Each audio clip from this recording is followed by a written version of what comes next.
Hello students, welcome to Chaturvedi classes. अब हम लोग पढ़ेंगे हमारी क्लास 10 के pair of linear equation chapter का एक और क्वेश्चन जो हमारा सब्स्टिट्यूशन मेथड पर बेस्ड है। वो है हमारे एनसीईआरटी और एमपी बोर्ड की बुक में एक्सरसाइज 3.3 का क्वेश्चन नंबर फर्स्ट का फोर्थ पार्ट। ये अपन जितने भी पार्ट्स कर रहे हैं और हम अपने प्रीवियस लेक्चर्स में भी कर चुके हैं, एनसीईआरटी में सभी तरह के एक एक क्वेश्चन दिए हुए हैं। उन्हीं पर रिलेटेड बहुत सारे क्वेश्चंस हम लोग आरडी से भी सॉल्व कर सकते हैं, आरएस अग्रवाल से भी कर सकते हैं। ये इसलिए दिए गए हैं एनसीईआरटी में कि आप डिफरेंट सिचुएशंस के क्वेश्चंस को देखकर किस तरह से सॉल्व करेंगे और अपनी स्ट्रेटेजी क्या बनाएंगे, है ना।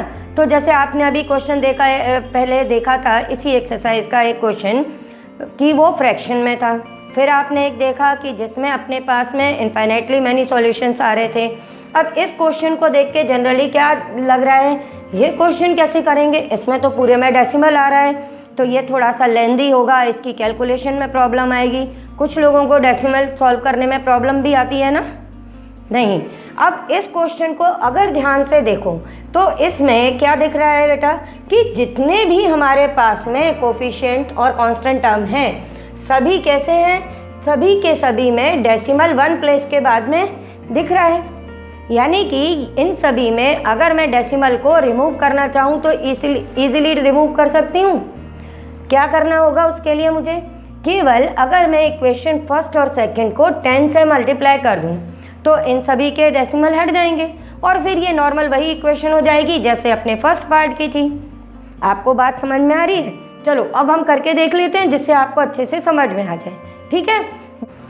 तो अपना सॉल्यूशन स्टार्ट करते हैं। हम सबसे पहले लिखेंगे multiply,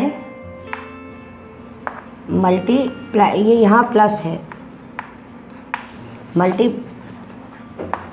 multiply equation first and second by 10 respectively.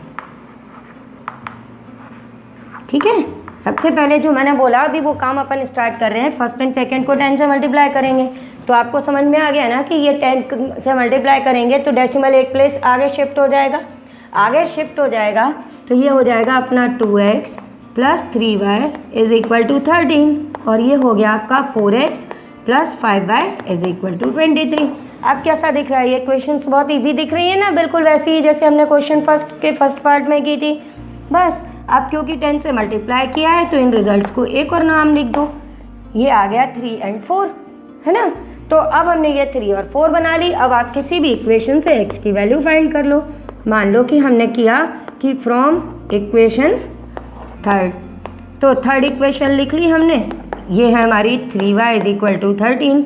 मान लीजिए अपन x की वैल्यू निकाल रहे हैं तो ये आ गया 13 minus 3y, x is equal to 13 minus 3y upon 2। तो ये हमारी किसकी वैल्यू आ गई, x की वैल्यू आ गई। अब x की इस वैल्यू को हम आगे मालूम ही है कैसे करते हैं, सब्सटीट्यूट कर देंगे। थर्ड से हमने वैल्यू निकाली है तो हम फोर्थ में सब्सटीट्यूट कर देंगे। तो ये अब हम अपना लिख देंगे कि substituting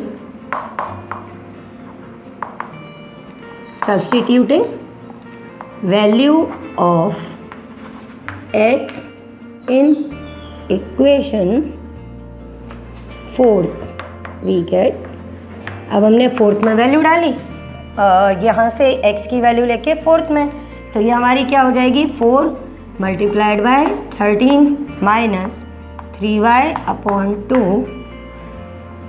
plus 5y is equal to 23, है ना।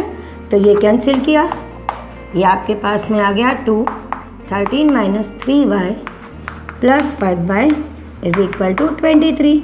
इसको हमने सॉल्व कर दिया। 26 minus 3y minus 6y plus 5y is equal to 23।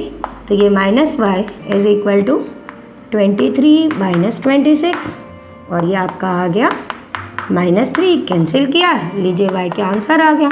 अब इसके बाद क्या करना है, ध्यान है, y की वैल्यू को किसी भी इक्वेशन में रखना है, first second third fourth.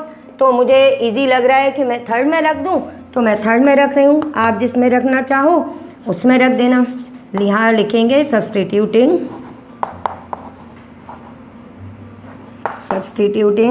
y is equal to 3 in equation third we get, अब हम इस मेथड में वैल्यू रख देते हैं तो ये आएगा 2x plus 3 into 3 is equal to 13, 2x is equal to 13 minus 9, 2x is equal to 4, x is equal to 2। बस अब अपने को एंड में आंसर्स लिखने होते हैं तो हम लिख देंगे x is equal to 2 and y is equal to 3 और हमारा क्वेश्चन कंप्लीट हो गया इजीली। तो डेसिमल वाले क्वेश्चंस में कैसे करोगे, अगर डेसिमल आप रिमूव कर सकते हो तो डेसिमल रिमूव करना और उसके बाद सॉल्व कर देना, ठीक है। तो अब हम फर्स्ट क्वेश्चन के ही फिफ्थ पार्ट के बारे में और देख लेते हैं। जैसा मैं कह रही हूँ कि अपनी एनसीईआरटी में सभी तरह के एक एक क्वेश्चंस दिए हुए हैं ये बताने के लिए कि कितनी डिफरेंट टाइप की इक्वेशंस हो सकती हैं। आप इसी पर बेस्ड आरडी और आरएस से भी अपनी प्रैक्टिस जारी रखिए। आपको कुछ नहीं आए तो वीडियो के एंड में मेरे जो व्हाट्सएप नंबर्स हैं आप मुझे व्हाट्सएप कर सकते हैं, अपने डाउट्स क्लियर कर सकते हैं। पर अभी हम लोग सारे मेथड्स के जो एक एक एग्जाम्पल के फॉर्म में एनसीईआरटी को देखते चल रहे हैं उसको ध्यान दीजिए कि अब यहाँ पर जैसे अभी हमने डेसिमल वाला सॉल्व किया, अब हमारे पास में कैसे कोफिशिएंट्स है, इरेशनल है, अब इनको कैसे सॉल्व करना है वो मैं जल्दी से बताती हूँ। जैसे हम सॉल्व कर रहे थे सब्स्टिट्यूशन मेथड से वैसे ही इनको भी हम सॉल्व करना शुरू करेंगे। ये इसलिए टेंशन नहीं लेंगे कि इनके ऊपर रूट लगा हुआ है, उससे कोई दिक्कत नहीं होती। अब देखो कैसे करेंगे, हम इसको इक्वेशन फर्स्ट मार्क कर देंगे और इसको इक्वेशन सेकंड कर देंगे। अब हम स्टार्ट करेंगे फ्रॉम इक्वेशन फर्स्ट। अब इक्वेशन फर्स्ट है √2x plus √3y is equal to 0। तो ये √2x is equal to minus √3y और ये x की वैल्यू आ गई आपकी माइनस √3 अपॉन √2y। कोई दिक्कत आई? कोई दिक्कत नहीं है। इसको इक्वेशन 3 मार्क कर दिया हमने। अब इसके बाद क्या करेंगे, इसके बाद हम फटाफट अपना जो काम करते आ रहे हैं सब्स्टिट्यूशन मेथड के लिए वही करेंगे। Substituting value of x from equation from equation 3 in equation. अब तक तो आप लोग समझ ही गए होंगे कि हम प्रीवियस लेक्चर्स में भी देख चुके, अभी भी देख चुके कि हमने अगर फर्स्ट इक्वेशन से x की वैल्यू निकाली है तो हम किस में रखते हैं, सेकंड में। बस यहाँ थोड़ा सा ध्यान दे लेना, नहीं तो बाद में जाके पता चलेगा और मेहनत पूरी बेकार हो जाएगी। अब हमने वैल्यू रखनी है, वैल्यू रख के हमको क्या मिलेगा, ये है हमारा √3। यहाँ पर x की ये वैल्यू रखनी है तो हम इसको लिख दें माइनस √3/2 इंटू वाई और माइनस में है √8y इज इक्वल टू 0, है ना। अब ये देखो √3 इंटू √3 हम कर सकते हैं तो ये हमारा क्या हो जाएगा 3y negative 3y upon √2 minus 8√2। 8 का अगर हम रूट लेंगे तो वो क्या हो जाएगा हमारा बेटा 2√2y इज इक्वल टू 0। इसको सॉल्व करना है, मैं ऊपर कर देती हूँ यहाँ पर, है ना।